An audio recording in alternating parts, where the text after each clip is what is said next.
Well, welcome to week 4, everyone. We're talking about what is reality in art. That means we're going to be talking about photography for the most part here.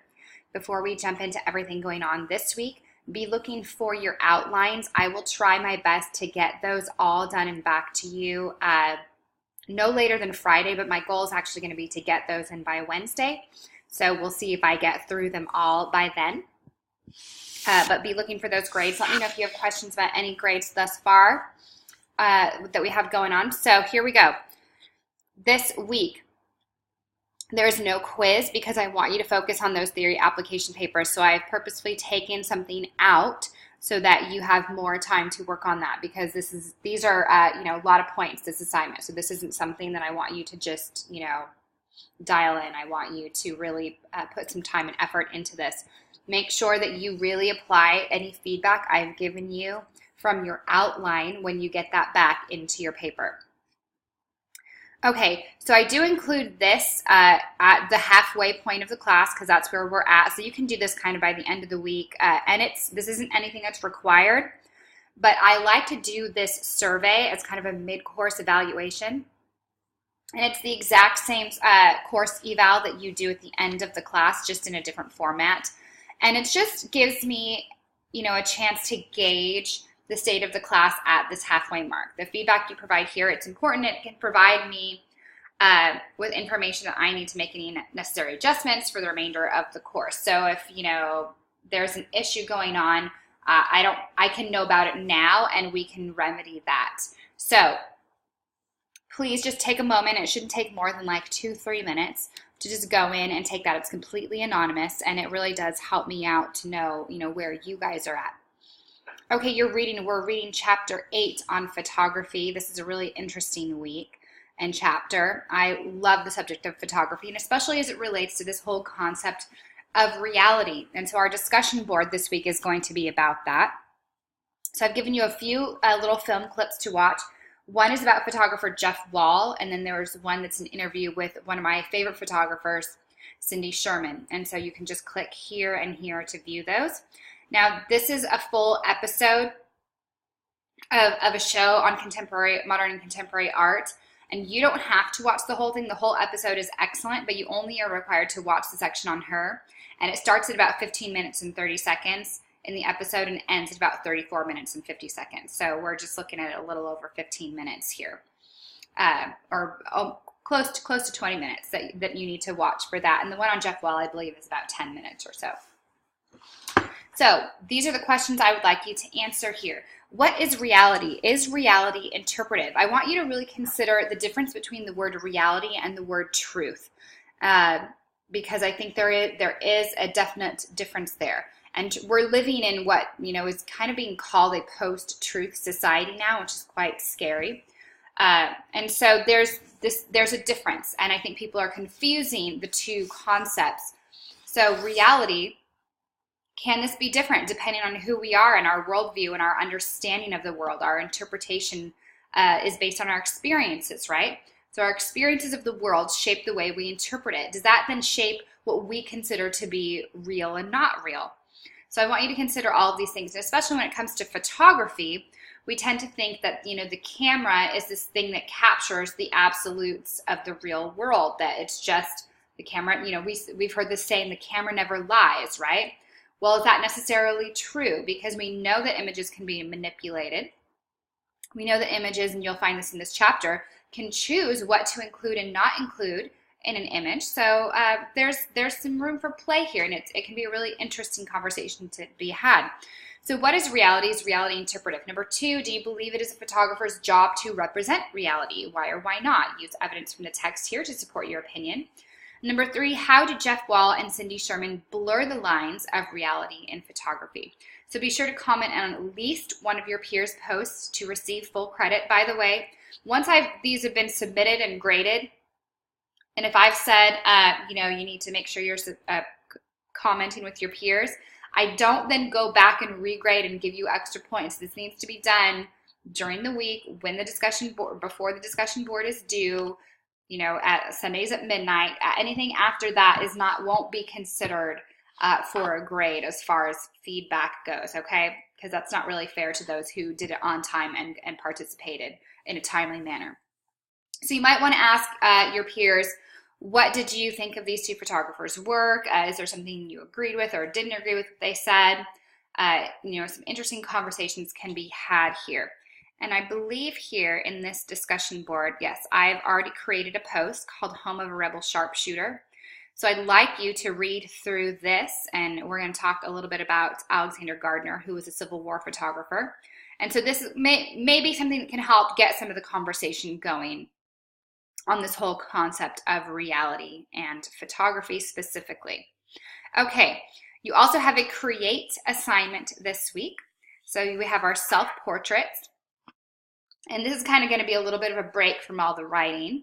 It will have a little bit of writing, but more just simple reflections than kind of, deep analysis and research that you've been doing. And you're going to use a camera to create 3 self-portraits. You may use anything from a film camera to a high-resolution camera phone. Each image will be accompanied by 3 reflections. Reflections don't need to be long. I'm looking 2 to 4 sentences per question. These must be images you take for this assignment. You can't use last summer's vacation photos. Don't use something you took a few weeks ago. I want to see you actually create work for this assignment specifically, okay? So don't just go use a selfie of something you took a while ago. Don't scroll through your, photo stream, in other words. Okay, so the first portrait is going to be about honesty. So this idea is to portray yourself as honestly as possible. Set up a simple background and photograph yourself as honestly as you can. You might choose to do the portrait in black and white. You might smile. You might have a straight face. Whatever you think is the most honest representation of who you are. And then these are the questions that basically are going to be repeated for each of these 3 self-portraits. What makes this portrait an honest representation of who you are? How did this portrait make you feel? Did it make you feel empowered? Did it make you feel vulnerable, and why? And 3, how might this portrait be an example of this saying, the camera never lies? So moving on to portrait number 2, expressive. The idea here is to represent your unique personality. So this is kind of the opposite of that honesty portrait. You might put on a costume or photograph yourself in your favorite place or during a favorite hobby. The point of this portrait is to creatively represent yourself. So here, what were you trying to express about yourself in this portrait? How did this make you feel, and why? How might this portrait be an example of this reality versus imagination debate? Because when we're representing ourselves in this expressive way, we're telling the audience exactly what we want them to understand about us. And portrait number 3 is going to be objects. So the idea of this portrait is to represent your essence without actually being a picture of your face. You might photograph your hands during some activity or compile your favorite objects together as a still life. The point here is to create a more abstract representation of yourself that still captures who you are. So, what are you trying to express about yourself here? How did this make you feel, and why? And how might this portrait be an example of the saying, a picture is worth 1,000 words? So, this is going to be done, it used to be done as a blog, but I've changed it to actually, no, we do have this one yes, we do. My apologies, I get these mixed up sometimes. So it's done as a blog so that you can then view each other's assignments. So it's important that you embed each of these portraits into your blog entry. You do not need to submit any attachments here. Simply use the text editor for your written responses and be sure that you label each image clearly. So this is how I would like you to format it. For example, this would be portrait 2, expressive, and then I placed the image. And this was me. We have a 1988 BMW convertible. It's kind of like a little go-kart. The odometer and speedometer don't work. It needs to be fixed up, but it's a really cute little black convertible. And this is us in Tennessee just driving down the road one day. And so this is expressive. It's blurred intentionally. Kind of, the idea of racing down the interstate and the wind blowing in my hair and just feeling free, right? So I'm trying to express that kind of freedom, this kind of sense of romance and, enjoying life, right? So that's why I would consider this to be an expressive portrait. So then you can put your reflections below. So note, while I by no means expect you to be professional photographers, I expect you to put in some time and effort and thought into your portraits. Make your images clear unless you've intentionally blurred them like I did in this image. Be creative. Take pride in your work. I can tell the difference between a well thought out portrait and a quick selfie. We are saturated with selfies. I don't want quick selfies. I want expressive, artistic self-portraits, okay? I want you to put some thought into these. I want you to consider what is in the picture frame and what's not. I want you to consider lighting. I want you to consider angles, okay? Again, I'm not expecting to be professionals, but I'm expecting you to consider all of these aspects. No just quick, holding your phone above your head and snapping it as an honest portrait, okay? Let's go a little bit further with these. Okay. And of course, you have your theory application paper due this week as well. So be sure you've read through all of these instructions. And this should pretty much be easy at this point because you've already done the majority of the work, ideally, hopefully, as I grade those, in your outline. So this week is going to be just about putting that into paragraph form, okay? So please make sure you pay attention to your formatting guidelines here.